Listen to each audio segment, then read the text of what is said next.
அதில் நாங்கள் வீட்டில் வேலை பார்த்த ஆளுங்கெல்லாம் வந்து இந்த பூனை இருக்கிற ரூமுக்கு பக்கத்தில் இருக்க பெரிய ரூமில் அவங்க படுத்துட்டாங்க. இந்த பூனை வந்து என்ன பண்ணுது, நரியை கூப்பிட்டு இந்த எனக்குள்ளதான் நான் சாப்பிட்டேன், உனக்குள்ளதான் நீ சாப்பிடுன்னு சொல்லி சாப்பிட சொல்லிட்டு சாப்பிட்டவரு நீ இது பாரு மேலே ஏறி படுத்துற, நான் சொல்லும்போது நீ கீழே வந்தால் போதும் அப்படின்னு சொல்லிட்டு சரி சரி மண்டை ஆட்டிட்டு நரி. ஒரு 7 மணி ஆச்சு. 6 நரிகளுக்கு ஒரு பழக்கம் உண்டு, கூடி இருந்தும் சாப்பிடுவோம். உடனே என்ன ஆச்சு, ஒரு பெருசாக ஊழையிட்டுது.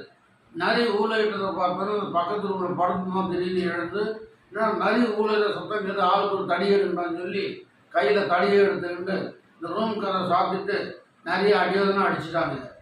இறுதி மூச்சில் இருக்கு எல்லாம். அப்புறம் நம்மளாம் பார்த்தோன்னே செத்து போச்சுடா,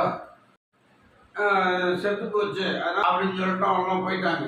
போன பிறகு இது இறுதி மூச்சில் இருக்கு. லாஸ் பண்ண பூனை இறங்கி வந்தது. என்ன நண்பா ஒரு மாதிரியா இருக்கு, என்ன ஆச்சுன்னு கேட்டுது.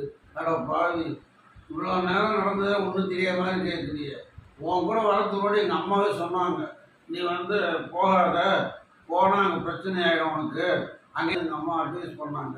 நான் வந்துட்டு நான் அதை போக போகிறேன், உன்னோட சேர்ந்ததுக்கு எனக்கு பரிசுன்னா என்னுடைய உயிர் போனது தான் பரிசு.